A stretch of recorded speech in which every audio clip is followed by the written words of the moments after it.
Hello students, last lecture में हम लोग डिस्कस कर रहे थे रिलेशन के बारे में कि व्हाट इज़ रिलेशन। तो मैंने आपको एक सेट पे रिलेशंस के बारे में डिस्कस किया था और from one set to other end आया था आप लोगों को कि what is domain and range of a relation. Okay, किसी भी रिलेशन का डोमेन और रेंज क्या होता है। आज हम डिस्कस करेंगे कि how many types of relation are possible. ठीक है, कुछ स्पेसिफिक रिलेशन है जिनके बारे में हम डिस्कस करते हैं। ठीक है ना। फर्स्टली हम बता रहे हैं कि आइडेंटिटी रिलेशन क्या होता है। आइडेंटिटी रिलेशन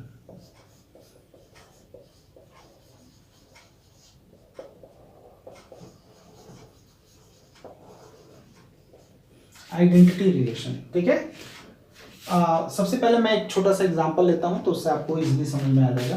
कोई सेट है, मान लीजिए ए इक्वल टू 1 2 एंड 3। ठीक है, या आप मान लीजिए इसको ए बी सी। ठीक है, तो सबसे पहले रिलेशन निकालने से पहले हम A cross A find out करने का प्रयास करते हैं। तो वो आपका होगा A B A C B A B B B C C A C B and C C. ये ऑर्डर पेयर्स पॉसिबल है ए क्रॉस ए में। ठीक है ना। अब आइडेंटिटी रिलेशन मतलब कि फर्स्ट स्लॉट जो रिलेटेड हो वो खुद से ही हो, मतलब कि ए के एवरी मेंबर केवल और सिर्फ केवल खुद से ही रिलेटेड हो। तो इस टाइप के रिलेशन को आइडेंटिटी रिलेशन कहते हैं। एक छोटा सा अगर हम देखें, मिरर इमेज के बारे में हमने बताया था। तो जब आप मिरर इमेज अपना लेते हो तो ऐसा थोड़ी होता है कि हम दूसरे का इमेज देखते हैं ना। जब हम मिरर के सामने खड़े होते हैं तो जो इमेज होता है वो हमारा ही होता है। ठीक है ना। तो we are related to our self only. Okay, तो in that situation that relation is said to be identity relation, यानी कि every member of set A related to itself only. ठीक है, तो रिलेशन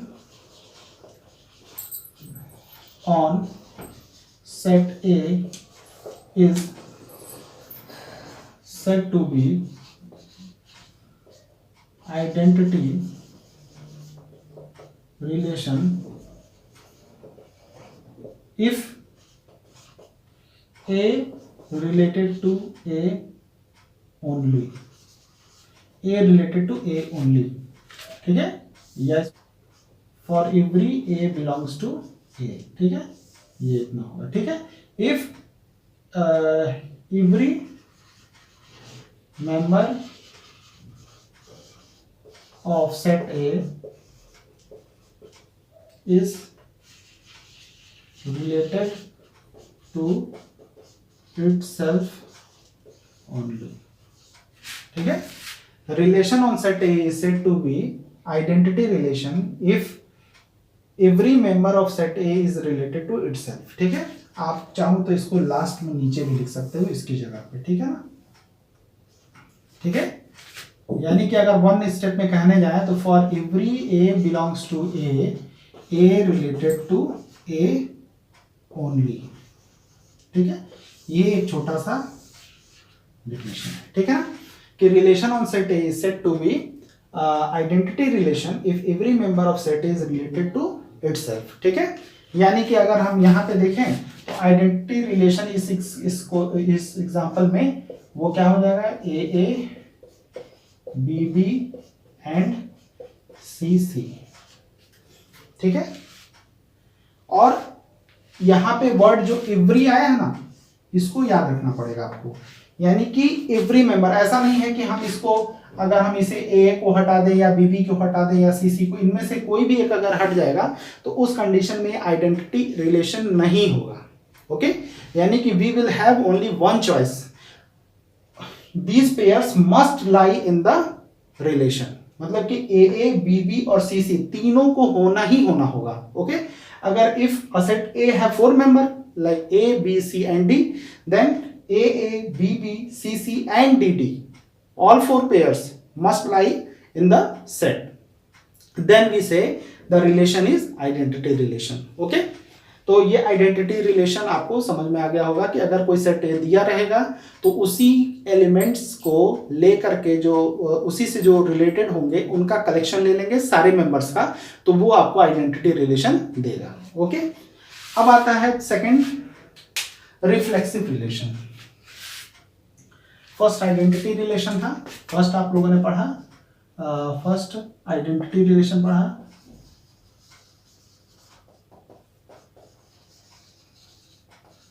सेकेंड अब पढ़ेंगे हम reflexive relation.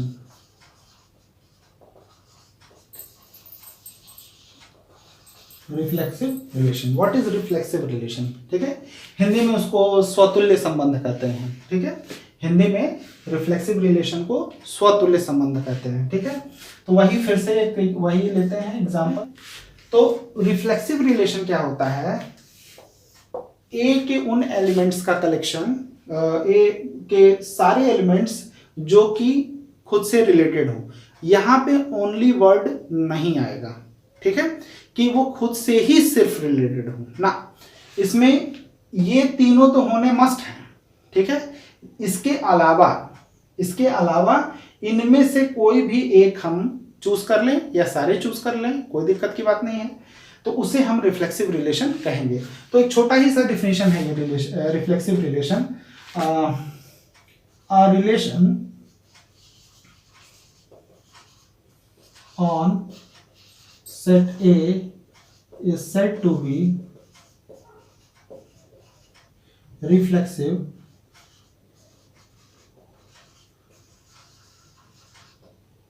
relation if every member of set A is related to itself. Okay, a relation on set A is said to be reflexive relation if every member of set A is related to itself. ठीक है, यहाँ पे only word use नहीं हुआ है, I repeat, only word यहाँ पे use नहीं हुआ है। ठीक है ना, तो हमको अगर कोई भी रिलेशन लिखना होगा, इसको शॉर्ट में भी लिखना हो, तो for every A belongs to A related to A, ये छोटा सा डेफिनेशन है। ठीक है, ए का एवरी मेंबर खुद से रिलेटेड होना चाहिए। ठीक है, बस बेसिक नीड इतनी है। ठीक है, यानी कि अगर हमको रिलेशन लिखना हो R1, मैं रिफ्लेक्सिव ही रिलेशन लिखना हो, तो ए बी सी ये आपका लिखा मैंने। ठीक है, R2 एक रिलेशन लिख रहा हूं, A B C A B. Okay, R3 लिख रहा हूं, A B C A B A C. Okay, मतलब कि ये तीनों तो आने मस्ट है, इसके अलावा भी इसमें मेंबर आ सकते हैं। ठीक है, और यहां तक ये तीनों, ये स्पेसिफिक केस हो गया, इस रिलेशन को आइडेंटिटी भी कहेंगे। ठीक है, लेकिन this relation is reflexive also. Okay, क्योंकि तीनों का जो बेसिक नीड हमारी थी उसको वो फुलफिल कर रहा है। ठीक है ना, यानी कि every member of set A related to itself, इस प्रॉपर्टी को ये होल्ड कर रहा है, तो यहाँ पे ये रिफ्लेक्सिव रिलेशन होगा। ओके, सेकंड में भी आप देख रहे हो कि ये बेसिक नीड हमारी जो थी कि every member related to itself, इसको फॉलो कर रहा है, उसके अलावा इसमें एक मेंबर और है, नो प्रॉब्लम। ठीक है, इन थर्ड एग्जांपल 2 एक्स्ट्रा हैं, नो प्रॉब्लम। इस तरह से आप बहुत सारे रिलेशंस बना सकते हो जो कि रिफ्लेक्सिव हो। बेसिक नीड हमारी क्या होगी कि every pair which is related to itself must lie in the relation set. Okay, उस सेट में रिलेशन के होना ही होना चाहिए। ठीक है, उसके अलावा भी कुछ होते हैं तो कोई दिक्कत की बात नहीं है। तो these 3 are relation of reflexive. Okay, कुछ और एग्जांपल ले लें जो कि ज्योमेट्री से रिलेटेड हो। ठीक है, जैसे मान लीजिए कि पैरेललिज्म का रिलेशन ले लें, लाइंस के पैरेलल होने का रिलेशन ले लेते हैं। तो आप जानते हैं every line is parallel to itself. Okay, तो वो भी रिफ्लेक्सिव रिलेशन हो जाएगा। ट्रायंगल्स के सिमेट्रिक होने का रिलेशन, सिमेट्री हो उसमें, तो every triangle is symmetric to itself, आप जानते हैं मतलब कि उसके साइड्स के करस्पॉन्डिंग या एंगल्स के करस्पॉन्डिंग जो रिलेशंस होते हैं उसको फुलफिल करता है। दो मतलब सेम ट्रायंगल ले लें तो वो खुद की ही क्या होती है, सिमेट्रिक होती है। उसी तरह कॉन्ग्रुएंस रिलेशन ले लें, सर्वांग सम हिंदी में वर्ड यूज होता है, तो आपका वो भी क्या होगा, कॉन्ग्रुएंस का भी रिलेशन क्या हो जाएगा, रिफ्लेक्सिव रिलेशन हो जाएगा, ठीक है। लेकिन दो लाइंस के टेंजेंट होने का रिलेशन रिफ्लेक्सिव रिलेशन नहीं होगा, because no line is perpendicular to itself. कोई भी लाइन खुद पर परपेंडिकुलर नहीं होती है, ये आपको पता होना चाहिए, ठीक है। प्रत्येक लाइन जो होगी, every line is parallel to itself, खुद की वो पैरेलल होती है, ठीक है ना। तो ये और भी सारे एग्जांपल्स हो गए। डिविजिबिलिटी का रिलेशन ले लें तो एवरी नंबर डिवाइड्स इटसेल्फ, प्रत्येक नंबर क्या होता है, अपने आप को डिवाइड करता है। तो डिविजिबिलिटी का रिलेशन भी आपका रिफ्लेक्सिव रिलेशन हो जाएगा, सिंपल सी बात है, ठीक है ना। तो इस तरह से बहुत सारे रिलेशन से हम फेमिलियर हैं, ठीक है ना।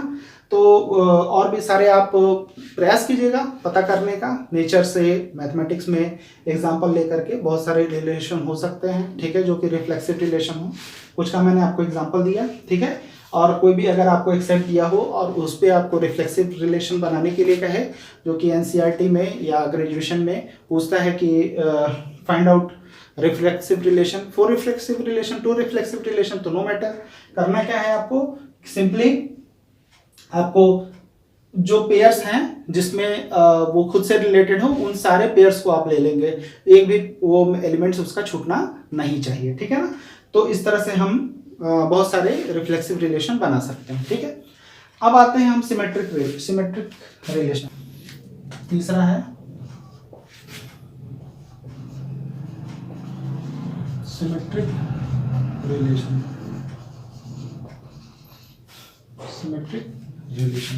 सिमेट्रिक रिलेशन क्या होता है, इसको सममित संबंध भी कहते हैं। सिमेट्रिक रिलेशन जो है, मैंने इरेज कर दिया, उसको रहने देना चाहिए था। रिलेशन क्या होता है ये मैं बताने का प्रयास करता हूँ। सिमेट्री जिसमें है, यानी कि अगर ए बी से रिलेटेड हो तो बी ए से रिलेटेड होना चाहिए, ठीक है ना, उसे हम सिमेट्रिक रिलेशन कहते हैं, ठीक है। तो अ रिलेशन ऑन सेट, जो भी गिवन सेट होगा, on set A is said to be symmetric relation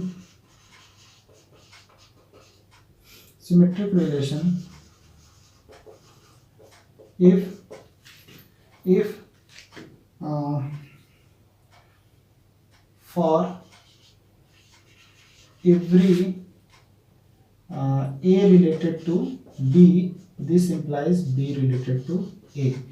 वो सारे पेयर्स जो कि A से B, वो सारे पेयर जिसमें A रिलेटेड टू B हो तो B रिलेटेड टू A होना चाहिए। यानी कि रिलेशन के लिए हम सारे मेंबर्स की बात नहीं कर रहे हैं, हम रिलेशंस के मेंबर्स की बात कर रहे हैं। यहाँ पे बहुत ध्यान रखिएगा कि I am talking about only elements of relation, okay, not member of set A, ठीक है।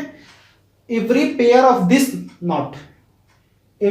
ऑफ दिस रिलेशन, यानी कि इस रिलेशन में जो मौजूद हैं, जैसे मान लीजिए आपका एक रिलेशन हम लिख रहे हैं जिसमें ए बी मौजूद है, ठीक है, तो बी ए जरूर होना चाहिए।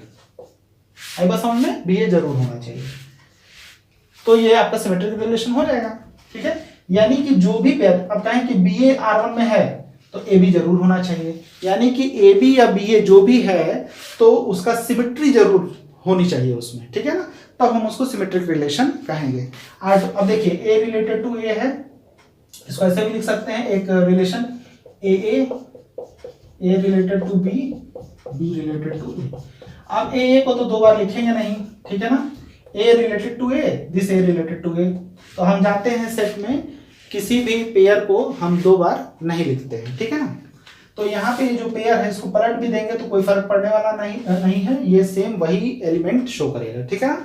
तो ये भी एक सिमेट्रिक रिलेशन है। R3 मान लीजिए ए बी बी ए, ठीक है ना। अब मैं एक AC लिख रहा हूं तो CA भी होना इसमें जरूरी है। अगर AC लिखा और CA हमने छोड़ दिया तो इस कंडीशन में वो सिमेट्रिक रिलेशन नहीं होगा, ठीक है ना। ये तीनों मेंबर इसमें आ सकते हैं, ठीक है, इसको हम ले भी सकते हैं और नहीं भी ले सकते हैं, कोई दिक्कत की बात नहीं है। लेकिन इनके अलावा जो मेंबर हमने, मान लीजिए ए बी लिया है तो बी ए जरूर लेना है हमको, ठीक है। अगर इनमें से कोई एक नहीं लिया तो दूसरा वाला भी हम नहीं लेंगे, ठीक है ना। ए सी लिया तो सी ए जरूर लेंगे हम, बी सी लिया तो सी भी जरूर लेंगे हम। यानी कि जो भी पेयर हम इसमें लें उसका सिमेट्री उसमें जरूर हो, उसकी सिमेट्री उस रिलेशन में जरूर आनी चाहिए, तब हम उसको सिमेट्रिक रिलेशन कहेंगे, वरना वो सिमेट्रिक रिलेशन नहीं होगा, ठीक है ना। ये तो हो गया, फिलहाल आपको मैंने एग्जांपल दे दिया। R1 R2 R3 ये तीनों क्या है, R1 R2 R3 are symmetric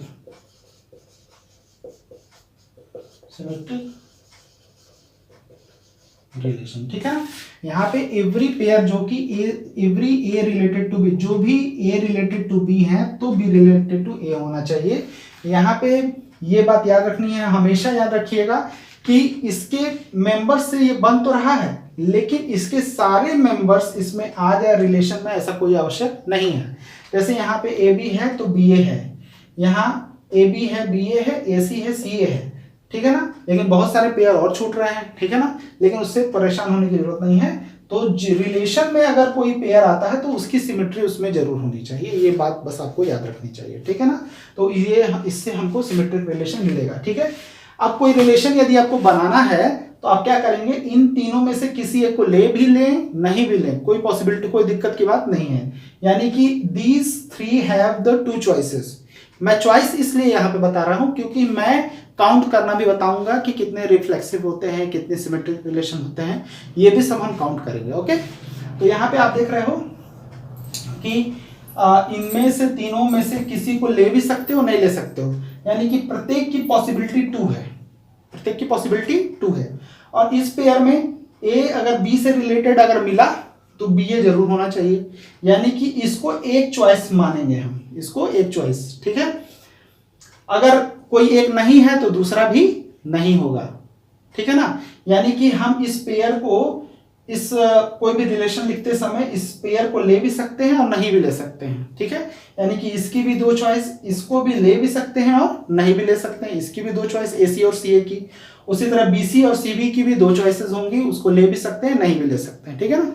तो ये हम जब काउंट करेंगे कि how many transitive symmetric relations are possible, in that situation we I can show how to calculate such type of relations, okay. तो कितने होंगे उसको हम काउंट कर सकते हैं। फिलहाल आपको सिमेट्रिक भी समझ में आ गया होगा, कुछ हम ज्योमेट्री से भी ले लेते हैं। आप जानते हैं अगर 2 पैरेलल लाइन ले लें, ए अगर बी के पैरेलल है तो बी भी ए के पैरेलल होगा, तो पैरेललिज्म का जो रिलेशन होगा, पैरेलल 2 लाइंस के पैरेलल होने का रिलेशन, वो सिमेट्रिक रिलेशन होता है। देखिए परपेंडिकुलर होने का, देखिए ए लाइन बी के परपेंडिकुलर है तो बी भी ए के परपेंडिकुलर है, तो ये भी सिमेट्रिक हो जाएगा, ठीक है। सिमेट्रिक का ट्रायंगल्स के सिमेट्रिक होने का, 2 ट्रायंगल्स अगर ए बी के सिमेट्रिक है तो बी भी ए के सिमेट्रिक होगा, ठीक है ना, आई बस समझ में। इसी तरह कॉन्ग्रुएंस का, अगर 2 ट्रायंगल्स कॉन्ग्रुएंट हैं एक दूसरे के, ठीक है, यानी कि एंगल्स और साइड के रिस्पेक्ट में दोनों क्या हों, इक्वल हों, तो उसको हम क्या कहते हैं, कॉन्ग्रुएंस रिलेशन कहते हैं, ठीक है।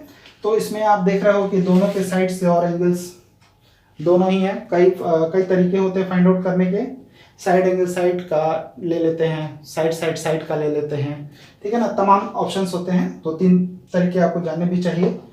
तो यहाँ से हम आपको बता रहे हैं कि कॉन्ग्रुएंट, ट्रायंगल के कॉन्ग्रुएंट होने का भी रिलेशन सिमेट्रिक रिलेशन है, यानी कि यदि a triangle A is congruent to B, then B is also congruent to A, तो ये सिमेट्रिक होने का कंडीशन को होल्ड कर रहा है।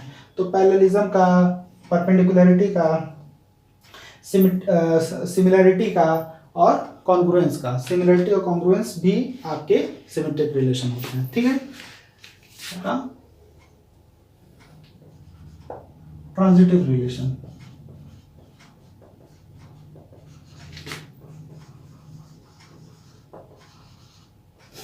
ट्रांजिटिव रिलेशन, ठीक है। रिलेशन, ट्रांजिटिव मतलब होता है संक्रमक, हिंदी में क्या होता है संक्रमक, ठीक है, कि ए से बी संक्रमित हो रहा है, बी सी से संक्रमित हो रहा है, तो ए सी से संक्रमित होना माना जाएगा, ठीक है ना। देखिए तो ट्रांजिटिव में कैसे होता है, a relation is said to be transitive if whenever A related to B, ठीक है, B related to C, this implies A related to C। अगर A B से रिलेटेड है, B C से रिलेटेड है, तो A C से related होगा, ठीक है। तो उसको हम क्या कहेंगे, ट्रांजिटिव रिलेशन कहेंगे, ठीक है ना। चलिए अब इसी में हम ट्रांजिटिव रिलेशन आपको बताने का प्रयास करते हैं, ठीक है।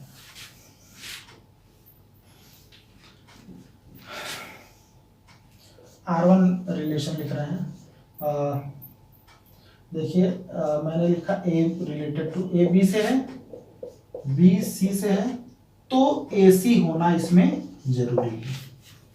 A B से हो, B C से हो, तो A C से होगा, ये मस्ट है, ठीक है ना। यानी कि अगर ये दो मिले तो ये तीसरा मिलना जरूरी है, ठीक है। मान लीजिए दूसरा रिलेशन हम लिख रहे हैं, ए बी, एक और मैं ले लूँ, एक और एलिमेंट ले लूँ, मान लीजिए अब यहाँ पे रहने दीजिए, ए में यदि बी में यदि हम ले लें A B C and D, ठीक है। तो यहाँ 4 एलिमेंट है, तो उसके करस्पॉन्डिंग 16 मेंबर्स हो जाएंगे बी क्रॉस बी में, ठीक है ना। तो उसके हम रिलेशन लिख रहे हैं R2 A B and C D. ये ट्रांजिटिव है कि नहीं। अब देखिए मैंने बताया ये हो तो ऐसा होना जरूरी है, ठीक है। अगर ऐसा नहीं मिलता है तो ये हो, इसकी कोई जरूरत नहीं है, ठीक है ना। यहाँ पे देखिए डिफरेंट पेयर्स हैं, ठीक है, पेयर्स आपके डिफरेंट हैं, ठीक है। आप पोजीशन चेंज करके भी देखेंगे, सी डी को इधर कर दीजिए, ए बी को इधर कर दीजिए, यानी कि having no common end points, ठीक है। इसके एंड पॉइंट्स अगर इसका सेकंड और इसका फर्स्ट अगर कॉमन नहीं मिलते हैं पेयर को चेंज करने के बाद भी, ठीक है, तो उस कंडीशन में जो रिलेशन होगा वो ट्रांजिटिव रिलेशन होगा। अगर वो कॉमन नहीं मिलते हैं, कोई भी एंड पॉइंट्स अगर कॉमन नहीं मिल रहे हैं, तो उस कंडीशन में ये ट्रांजिटिव रिलेशन होगा ही होगा, ठीक है ना। ये बात आपको याद रखनी चाहिए। ए रिलेटेड टू बी हो, सी रिलेटेड टू बी, तो ये आपका ट्रांजिटिव रिलेशन होगा। मैंने कहा कि ये होना, ये हुआ तो ये होगा, ठीक है, होना मस्ट है, इसको होना चाहिए। तो वो फर्स्ट वाला एग्जांपल में यहाँ क्लियर हो रहा है। सेकंड वाले में कि पेयर के जो एंड्स पॉइंट्स हो, पेयर के फर्स्ट पेयर का सेकंड, सेकंड पेयर का फर्स्ट, ठीक है ना। तो ये दोनों अगर कॉमन होते हैं तो फर्स्ट और थर्ड, फर्स्ट और जो कॉमन यदि है तो फर्स्ट और थर्ड को लेकर के वो एलिमेंट उसमें होना चाहिए, ठीक है। जैसे मान लीजिए एक R3, ये आपका ट्रांजिटिव हो गया। R3 में ले रहा हूँ ए B A C C D, ठीक है। तो ये आपका ट्रांजिटिव रिलेशन नहीं है, क्योंकि यहाँ पे देखिए फर्स्ट का सेकंड प्लेस और सेकंड पेयर का फर्स्ट प्लेस, ये दोनों में कॉमन वैल्यूज में है, तो एडी जरूर इसमें होना चाहिए, तभी वो ट्रांजिटिव होगा, वरना वो ट्रांजिटिव रिलेशन नहीं होगा। तो ये बात याद रखिएगा, if whenever this thing happen, तो this must be in the relation, इसको जरूर होना चाहिए ही चाहिए उसके अंदर, ठीक है, तभी वो हमारा ट्रांजिटिव रिलेशन होगा, ठीक है। अगर एग्जांपल के तौर पे देखें यदि कि अगर केवल मान लीजिए ए इसमें कोई रिलेशन, मान लीजिए R4 हम लिख रहे हैं ए एंड बी, ठीक है, तो ये क्या ट्रांजिटिव है या नहीं, ठीक है।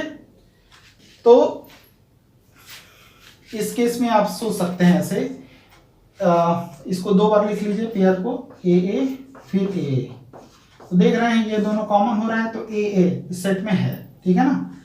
इसी तरह बीबी के लिए भी ऐसे ही सोच सकते हैं, तो ये ट्रांजिटिव रिलेशन होगा, ठीक है। अब देखिए ट्रांजिटिव में ये इंपॉर्टेंट है कि अगर आपके पेयर्स के फर्स्ट पेयर का सेकंड स्लॉट और सेकंड पेयर का फर्स्ट स्लॉट कॉमन है, तो फर्स्ट और थर्ड वाले एलिमेंट को लेकर के एक पेयर जरूर होना चाहिए उसमें, तब वो ट्रांजिटिव रिलेशन होगा, वरना वो ट्रांजिटिव रिलेशन नहीं होगा। ठीक है, ट्रांजिटिव रिलेशन को हिंदी में क्या कहते हैं, संक्रमक संबंध। ठीक है, जैसे ब्रदर्स का ही ले लें, if A is brother of B, ठीक है, ये मान लीजिए ए है, ये बी है, ए इज ब्रदर, ठीक है, और B is brother of C, C is brother of, ठीक है, तो यहां पे आपका ए बी का है, बी सी का है, तो ए सी का ब्रदर होगा। ठीक है ना, ये ट्रांजिटिव रिलेशन यहां पे हो जाएगा। ठीक है, अब यहां पे देखिए, लेकिन ये सिमेट्रिक हो कोई जरूरी नहीं है। एग्जांपल के तौर पे मान लीजिए कि ये कोई गर्ल है, ये he is brother of she, तो ये आपका सिमेट्रिक रिलेशन नहीं होगा, ब्रदर होने का रिलेशन सिमेट्रिक रिलेशन नहीं होगा, because C is sister of the he. Okay, यहाँ पे क्या है, A is brother of B and B is brother of C, so A is brother of C. Okay, और यहाँ पे ब्रदर होने का रिलेशन सिमेट्रिक नहीं होता है, नॉट सिमेट्रिक, ट्रांजिटिव हो सकता है,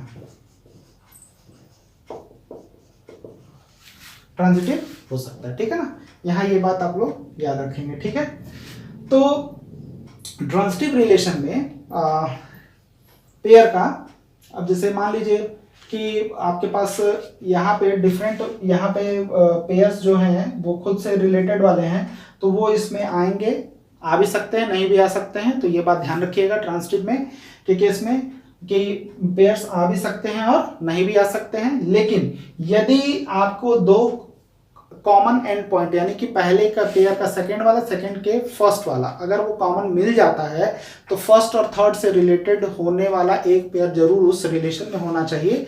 इस तरह से हम ट्रांजिटिव रिलेशन बनाएंगे। ओके, आई होप आपको ट्रांजिटिव रिलेशन भी समझ में आ गया होगा। तो अब देखिए, इन तीनों रिफ्लेक्सिव, सिमेट्रिक और ट्रांजिटिव, ठीक है, इन तीनों को लेकर के यदि अगर कोई रिलेशन है जिसमें ये तीनों ही प्रॉपर्टी होल्ड करती है, ठीक है, तो उसको हम बोलते हैं इक्विवेलेंस रिलेशन। ठीक है, क्या बोलेंगे उसको, इक्विवेलेंस रिलेशन। ठीक है,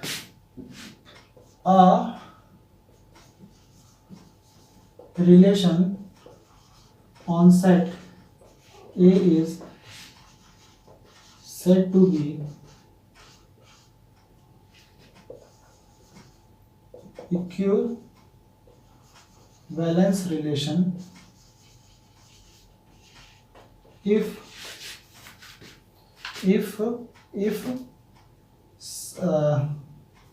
it is reflexive,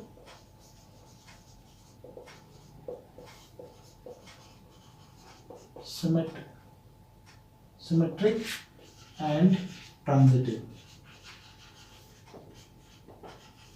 तो इस रिलेशन को हम क्या बोलेंगे, इक्विवेलेंस रिलेशन। ठीक है, अगर कोई रिलेशन सेकंड, थर्ड और फोर्थ तीनों प्रॉपर्टी को, तीनों रिलेशन की प्रॉपर्टी को होल्ड करता है, तो उसे हम इक्विवेलेंस रिलेशन कहते हैं। ओके,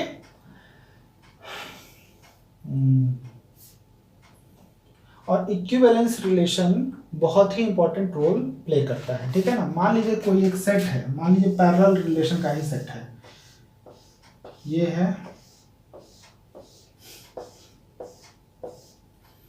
ये क्लास ए ले लेते हैं, ये क्लास बी ले लेते हैं, ये क्लास सी ले लेते हैं। एक्चुअली इक्विवेलेंस रिलेशन करता क्या है, बेसिकली इक्विवेलेंस रिलेशन कोई भी जो सेट है उस सेट को पार्टीशंस में डिवाइड करता है। ठीक है ना, किसी भी सेट को क्या करेगा, वो पार्टीशंस में डिवाइड करेगा। पार्टीशंस मीन्स क्या होता है कि अगर कोई उस मेंबर हम लेते हैं तो उससे रिलेटेड होने वाले मेंबर्स एक साथ आ जाएंगे। ठीक है ना, तो वो एक क्लास बनाएंगे। ठीक है, अगर क्लास ऑफ ए अगर हमको लिखना हो, सेट ए पे डिफाइंड हो रहा है, तो क्लास ऑफ ए, तो x belongs to A such that x related to A, ये क्लास का डिफिनीशन होता है। इसको बोलते हैं इक्विवेलेंस का क्लास या पार्टीशन, ठीक है, इसको बोल सकते हैं। तो इक्विवेलेंस रिलेशन जो होगा उसमें तीनों प्रॉपर्टीज होंगी। तीनों प्रॉपर्टीज रखता हुआ यदि कोई सेट है तो वो डिफरेंट क्लासेस में बढ़ जाता है, डिफरेंट क्लासेस में बढ़ जाता है, ठीक है। जैसे मान लीजिए पैरेललिज्म का, इसमें देखिए मान लीजिए उसमें 9 लाइंस हैं, ठीक है, 9 लाइंस, दिस सेट है 9 लाइंस, और पैरेललिज्म के कंडीशन को वो होल्ड करते हैं। तो देखिए ए, मान लीजिए ए वाली लाइन ये है, बी वाली लाइन ये है, और सी वाली लाइन ये है, ठीक है ना। तो उन एलिमेंट्स का कलेक्शन, ए के वो एलिमेंट्स जो कि ए से रिलेटेड हो, ठीक है, यानी कि अगर हम पैरेललिज्म का कंडीशन लेते हैं तो वो लाइंस जो कि ए के पैरेलल हों वो एक क्लास बना लेंगे। तो मान लीजिए ये 3 का ये क्लास बन गया, ठीक है। इसी तरह बी है तो क्लास ऑफ बी क्या होगा, x belongs to A such that x related to B, B से रिलेटेड होने वाले यानी कि बी के पैरेलल वाले, तो ये 3 हो गए। उसी तरह सी के भी, ठीक है ना। तो इनकी खासियत ये होती है कि ये आपस में डिसजॉइंट होते हैं। आपस में क्या होंगे, class of A intersection class of B, ये 5 होगा म्यूचुअली डिसजॉइंट, ठीक है। Class of A intersection class of C, this is also disjoint. Class of C intersection class of B, ये भी आपका डिसजॉइंट होना चाहिए, यानी कि ये सारे क्लासेस जो होंगे आपस में वो डिसजॉइंट होंगे।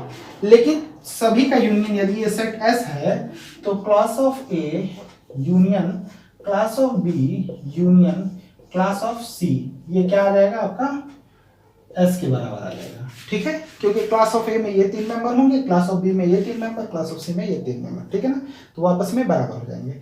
अगर किसी क्लास का एक भी मेंबर दूसरे वाले में चला गया तो ये पूरा का पूरा दूसरे वाले क्लास में चला जाएगा, यानी कि कोई भी मेंबर ए और बी का आपस में कॉमन नहीं होना चाहिए। दोनों का इंटरसेक्शन हमेशा क्या होना चाहिए, एम्प्टी सेट होना चाहिए, पाई होना चाहिए, यानी कि कोई भी एलिमेंट उसमें कॉमन नहीं होना चाहिए। तो इक्विवेलेंस क्या करता है, कोई भी सेट जो दिया रहता है उसको पार्टीशंस में ब्रेक कर देता है, ठीक है, पार्टीशंस में ब्रेक कर देता है, ठीक है। तो यहां से मैंने आपको टाइप्स ऑफ रिलेशन के भी बारे में बताया। और भी रिलेशन होते हैं, एंटी सिमेट्रिक रिलेशन भी होता है, सिमेट्रिक है ये, उनको भी देख लेते हैं। असिमेट्रिक रिलेशन क्या होता है, असिमेट्रिक रिलेशन, ठीक है। असिमेट्रिक रिलेशन में होगा कि यदि A रिलेटेड टू B है तो B not related to A होना चाहिए, ठीक है, असिमेट्रिक के लिए। और एंटी सिमेट्रिक के लिए, एंटी सिमेट्रिक रिलेशन क्या होगा,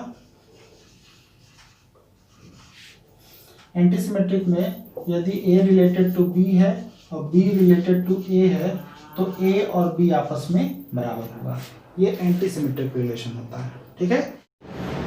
मैंने आपको बताया एसिमेट्रिक रिलेशन क्या होता है, A रिलेटेड टू B हो तो B A से रिलेटेड नहीं होना चाहिए, यानी कि अगर आपका पेयर यदि आप लेते हैं, मैंने जो आपको एग्जांपल्स बताए थे, अगर A सेट A में 1 2 3 है, ठीक है, तो उसमें जब हम पेयर्स A क्रॉस A बनाते हैं, ठीक है ना, तो जब भी हमको रिलेशन बनाना होगा ये तीनों तो नहीं आएंगे, ये हमेशा याद रखिएगा कि 1 1 2 2 और 3 3 असिमेट्रिक रिलेशन में कभी नहीं आएगा। क्यों नहीं आएगा, अगर 1 1 आ गया तो देखिए A रिलेटेड टू B है तो 1 1 को अगर पलट के भी लिखते हैं तो वो वही पेयर रहता है, यानी कि this is also related to this, वो सिमेट्रिक के केस में होता है, तो इसको तो 100% नहीं लेना, ठीक है ना। अगर आपने उसमें 1 2 लिया रिलेशन में तो 2 1 को नहीं लेना है, ठीक है। अगर आपने 1 3 लिया तो 3 1 को नहीं लेना है, ठीक है। अगर 2 3 लिया तो 3 2 को नहीं लेना है। तो मतलब कि अगर पेयर के रिस्पेक्ट में अगर देखें तो अगर ये होगा तो ये नहीं होगा, ठीक है ना। तो और ये यदि हुआ तो ये नहीं होगा, यानी कि दो पॉसिबिलिटी है इस पेयर के लिए। पॉसिबिलिटी अगर ये है तो ये नहीं होगा, यदि ये है तो ये नहीं होगा, ठीक है। इसी तरह इसकी भी 2 पॉसिबिलिटी होगी कि वो अगर 1 3 है तो 3 1 नहीं होगा, और 3 1 है तो 1 3 नहीं होगा, तो ये याद रखिएगा, ठीक है ना। इसी तरह आपका 2 3 और 3 2 के लिए भी होगा। तो जब भी हमको रिलेशन बनाना होगा असिमेट्रिक रिलेशन, तो आप उसमें 1 2 ले लीजिए केवल सिर्फ, ओके। या 1 to 1 3 ले लीजिए, ठीक है, या 2 3 ले लीजिए, तो all these are asymmetric relation, ठीक है ना। और एंटी सिमेट्रिक में क्या है कि A रिलेटेड टू B है और B रिलेटेड टू A है, तो ये होना चाहिए, मस्ट है कि A बराबर B होना चाहिए। ये बेसिकली कहाँ मिलता है, सबसेट के केस में। यदि मान लीजिए A सबसेट है B का और B सबसेट है A का, तो हमको A बराबर B मिलेगा, ठीक है ना। A B का सबसेट है, B A का सबसेट है, तो उस कंडीशन में इक्वल टू B, तो ये रिलेशन हमको एंटी सिमेट्रिक के केस में ये रिलेशन मिलता है। आई होप आपको ये चीज़ समझ में आ गई होगी। और नेक्स्ट क्लास में हम लोग नंबर ऑफ रिलेशन पे डिस्कस करें, number of these relation, how many these relations are possible on a given set, इसको हम लोग डिस्कस करेंगे। Thank you.